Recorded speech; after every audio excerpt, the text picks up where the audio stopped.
خالد خاقان عباسی کی قصہ گوئی عروج پر تھی۔ وہ سرد آواز میں بولے، مسجد سے واپسی پر ہم نے سراجیو میں بربادی دیکھی، عمارتیں گری ہوئی تھیں، دیواروں پہ گولیوں اور گولوں کے چھید تھے۔ ہمارے کانوائے پر بھی فائرنگ ہوتی رہی، لیکن ہم بختربند گاڑیوں کی وجہ سے محفوظ رہے۔ ہم نے راستے میں فٹ بال گراؤنڈ اور اولمپک اسٹیڈیم دیکھا۔ یہ دونوں قبرستان بن چکے تھے، ان میں 30,000 قبریں موجود تھیں۔ عزت بیگوچ نے بتایا، فٹ بال گراؤنڈ میں شہداء دفن ہیں، جبکہ اسٹیڈیم میں عام لوگ۔ ہمیں بتایا گیا بوسنیا کے لوگ صرف جنگ میں مرنے والے فوجیوں کو شہید کہتے ہیں، جبکہ عام شہریوں کو جاں بحق یا مردہ سمجھا جاتا ہے۔ چنانچہ فوجی شہداء کو فٹ بال گراؤنڈ اور عام شہریوں کو اسٹیڈیم میں دفن کیا جاتا ہے۔ شہر میں کوئی عمارت، کوئی گھر سلامت نہیں، ہر طرف قحط، زخم اور ویرانی تھی۔ یہ مناظر دیکھ کر میاں نواز شریف کی آنکھیں بھر گئیں۔ ہم تینوں میں مغموم ہو گئے۔ ہم بہرحال جیسے تیسے ہیڈ کوارٹر میں واپس پہنچے۔ میاں نواز شریف نے عزت بگوچ کو $8.5 ملین کا چیک پیش کیا۔ اس نے اٹھ کر چیک وصول کیا۔ ہم سے کہا، آپ مہربانی فرما کر ہمیں مجاہدین نہ بھجوائیں، آپ کے لوگ اس سردی میں نہیں لڑ سکتے، ہم لڑنے کے لیے کافی ہیں، ہمیں صرف پیسے، ہتھیار اور خوراک چاہیے، آپ ہمیں صرف یہ بھجوائیں۔ ہم نے اس سے وعدہ کر لیا۔ عزت بگوچ نے ہمیں ایئرپورٹ بھجوانے کے لیے UN کے کمانڈر سے بات کی۔ وہ برطانوی تھا۔ وہ بڑی مشکل سے راضی ہوا۔ اس نے ہمارے لیے آرمڈ گاڑیوں بھجوائیں۔ گاڑی میں نارویجین سولجر تھے۔ میں نے زندگی میں اتنے خوفزدہ لوگ نہیں دیکھے۔ ان کی نیلی آنکھیں میں موت کا خوف تیر رہا تھا اور سرخ چہرے پر موت کی ضربتی تھی۔ وہ ہمیں بختر گاڑیوں میں پھنسا کر ایئرپورٹ کی طرف دوڑ پڑے۔ گاڑی راستے میں لاشیں رونتی ہوئی جا رہی تھی۔ بختر بند سے ٹھیک ٹھاک اور پھس کی آوازیں بھی آ رہی تھیں۔ میاں نواز شریف نے مجھ سے پوچھا، عباسی صاحب یہ آوازیں کیسی ہیں؟ میں نے انہیں بتایا، میاں صاحب ہم پر گولیاں اور مارٹر برس رہے ہیں، یہ ان کی آوازیں ہیں۔ میاں صاحب نے حیرت سے پوچھا، کیا ہم پر گولیاں چل رہی ہیں؟ میں نے جواب دیا، جی ہاں۔ ہم اس عالم میں برستی گولیوں میں ایئرپورٹ پہنچ گئے۔ نارویجین سولجر ہمیں ایئرپورٹ پر پھینک کر واپس چلے گئے۔ ایئرپورٹ پر کسی ایئر لائن کا عملہ تھا اور نہ سیکیورٹی۔ ایئرپورٹ کھلا پڑا تھا۔ رن وے کے سائڈ پر مورچے تھے اور ان میں سولجر رائفلیں اور توپیں لگا کر بیٹھے تھے۔ ہم اب یہاں سے نکلیں گے کیسے؟ ہم میں سے کسی کے پاس اس سوال کا جواب نہیں تھا۔ ہم وہاں گھنٹوں بھوکے پیاسے بیٹھے رہے۔ خوش قسمتی سے اس دوران UN کا ایک جہاز اترا۔ میں نے سب سے کہا، دوڑیں، ہم نے یہ جہاز پکڑنا ہے۔ جہاز صرف 2 منٹ کے لیے اترا تھا اور اس میں سے کرین کے ذریعے سامان اتارا جا رہا تھا۔ ہم دوڑ کر اس پر سوار ہو گئے۔ ہمارے گھستے ہی جہاز کے دروازے بند ہوئے اور یہ رن وے پر دوڑنے لگا۔ یہ جہاز کس کا تھا اور کہاں جا رہا تھا، ہم نے نہیں جاننے تھے۔ ہماری قسمت اچھی تھی۔ زیگب سراجیو میں قریب ترین ایئرپورٹ تھا اور یہ 1 گھنٹہ بعد وہاں پہنچ گیا۔ ہم نے وہ رات دوبارہ زیگرب میں بسر کی۔ اسلامک سینٹر میں $80 کی ایک مرغی خریدی، ٹھٹھرتے سسکتے ہوئے وقت گزارا اور اگلے دن ہماری واپسی کا سفر شروع ہو گیا۔ میں نے پوچھا، یہ $8.5 ملین کس کے تھے؟ یہ بولے، یہ میاں شریف کے ذاتی رقم تھی۔ میں نے ان سے پوچھا، کیا میاں نواز شریف کو لندن کے فلیٹ آپ نے خرید کر دیے تھے؟ یہ بولے، ہرگز نہیں، لیکن انہیں مشورہ میں نے دیا تھا۔ ہم لوگ اس وقت اپوزیشن میں تھے۔ قومی اسمبلی میں ہمارے 35 MLA تھے۔ میاں صاحب اپوزیشن لیڈر تھے اور بے نظیر بھٹو نے شریف فیملی کو تنگ کرنا شروع کر دیا۔ مجھے ایک دن میاں صاحب نے بلا کر پوچھا، میرے 4 بچے ہیں، میں چاہتا ہوں ان میں سے ان کے نام پر باہر 4 پراپرٹیز لے لوں، کون سا ملک بہتر رہے گا؟ میں نے انہیں بتایا، میں نے دنیا کے کسی ملک میں پراپرٹی نہیں خریدی، تاہم میرے چند دوستوں نے ضرور خریدی ہیں اور یہ لندن کی بہت تعریف کرتے ہیں، آپ اسے ٹرائی کر لیں۔ میاں صاحب نے خاموشی سے میری بات سن لی۔ میرا صرف اتنا کنٹریبیوشن تھا۔ میں نے پوچھا، اور ڈائیوو کمپنی کے ساتھ آپ کا کیا تعلق تھا؟ یہ بولے، ڈائیوو کے مالک کم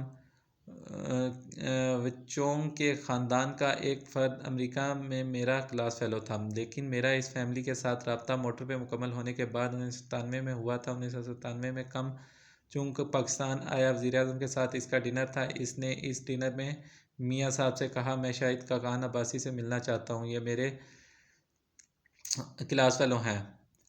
میاں نواز شریف کو اس وقت میرے اس ریلیشن کا پتہ چلا اور یہ حیران بھی ہوئے۔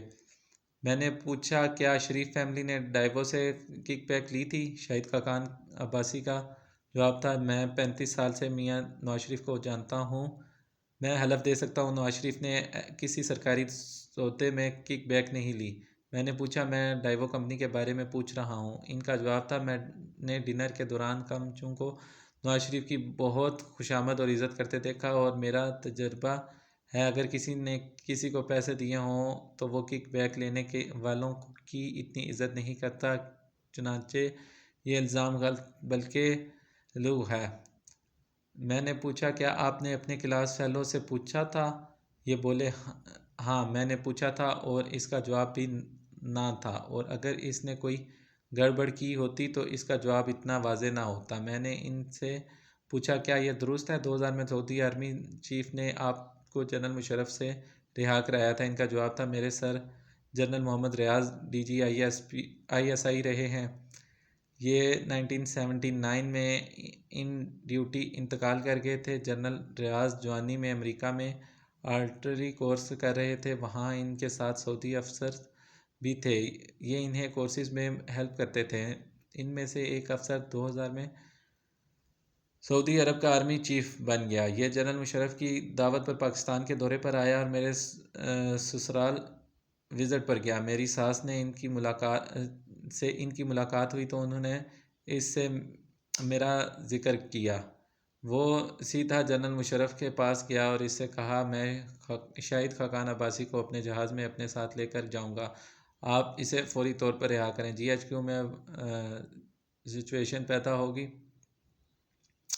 ہم لوگ اس وقت اٹک قلعے میں بند تھے۔ 12 اکتوبر 1999 کو جنرل مشرف کا جہاز ڈائیورٹ کرنے کا حکم میں نے دیا تھا اور میں نے بعد ازاں اپنا جرم تسلیم بھی کر لیا تھا۔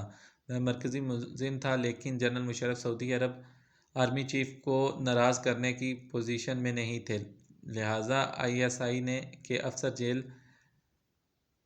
میں میرے پاس آئے، یہ مجھے نکالنا چاہتے تھے مگر میں نے انکار کر دیا۔ یہ لوگ اصرار کرتے رہے یہاں تک کہ میں نے سعودی آرمی چیف کے نام خط لکھ کر ان کے حوالے کیا۔ میں نے خط میں اس سے درخواست کی میں اپنی مرضی سے جیل میں بند ہوں اور اگر مجھے آپ کی مدد کی ضرورت پڑی تو میں آپ سے دوبارہ رابطہ کروں گا، اور یوں یہ معاملہ ٹل گیا۔ میں نے پوچھا آپ کی سفارش پھر کس نے کی؟ یہ بولے میں شہباز شریف اور غوث علی شاہ لانڈھی جیل میں بند تھے۔ 9 دسمبر 2000 کی شام آئی ایس آئی کے لوگ میاں شہباز شریف کو لینے آئے۔ شہباز صاحب نے جاتے وقت غوث علی شاہ کا سیل کھلوایا، یہ رو رہے تھے اور انہوں نے اپنا سر غوث علی شاہ کے قدموں میں رکھ دیا، یہ ان سے بہت شرمندہ تھے۔ بہرحال یہ چلے گئے اور پیچھے میں اور غوث علی شاہ رہ گئے۔ ہم کھانا اکٹھے کھاتے تھے، یہ بھی روز خاموش رہتے تھے اور میں بھی۔ سچی بات ہے میں ان سے آنکھیں نہیں ملا پاتا تھا۔ میں سوچتا تھا ہم پنجابیوں نے ان کے ساتھ کیا کیا ہے، انہیں جیل میں چھوڑ کر چلے گئے، یہ ہمارے بارے میں کیا سوچتے ہوں گے۔ شاہ صاحب کے اس دوران آئی ایس آئی کے ساتھ مذاکرات شروع ہو گئے۔ انہوں نے مجھ سے مشورہ کیا، مجھے کہا جا رہا ہے آپ 10 سال سیاست نہ کرنے کا حلف نامہ دے دیں، ہم آپ کو چھوڑ دیتے ہیں۔ میں نے انہیں کہا آپ 50 سال لکھ کر دے دیں مگر اس عقوبت خانے سے نکلیں۔ یہ ایک دن سپرنٹنڈنٹ کے کمرے میں گئے اور پھر واپس نہیں آئے۔ میں سمجھا ان کی ڈیل ہو گئی ہے، لیکن چند دن بعد پتہ چلا انہیں ایم پی اے ہاسٹل کے سرونٹ کوارٹر میں گٹر کے پانی میں قید کر دیا گیا ہے۔ یہ نیب کا خوفناک سیل تھا۔ میں نے اپنی ہمشیرہ سعدیہ عباسی کو فون کیا، یہ چودھری شجاعت کے پاس گئیں اور چودھری صاحب نے فوراً فون کر کے انہیں سیل سے بھی نکلوایا اور پھر ڈیل کرا کر انہیں ملک سے باہر بھجوایا۔ چودھری صاحب ایک شاندار انسان ہیں۔ میں جتنا عرصہ جیل میں رہا یہ ہر ہفتے میرے گھر جا کر میرے گھر والوں کو تسلی دیتے تھے۔ میں نے پوچھا پھر آپ کی سفارش کس نے کی تھی؟ یہ کہہ لگا کر بولے میرے سفارشی میجر جنرل راشد قریشی تھے، ان کی بیگم میری بہن کی کلاس فیلو رہی تھیں۔ اس نے ان کی بیگم سے رابطہ کیا، بیگم نے جنرل راشد سے بات کی اور راشد قریشی نے جنرل مشرف کو راضی کیا۔ جنرل مشرف کے ساتھ میرا ایک اور تعلق بھی تھا اور وہ تعلق بھی اس مشکل وقت میں کام آیا۔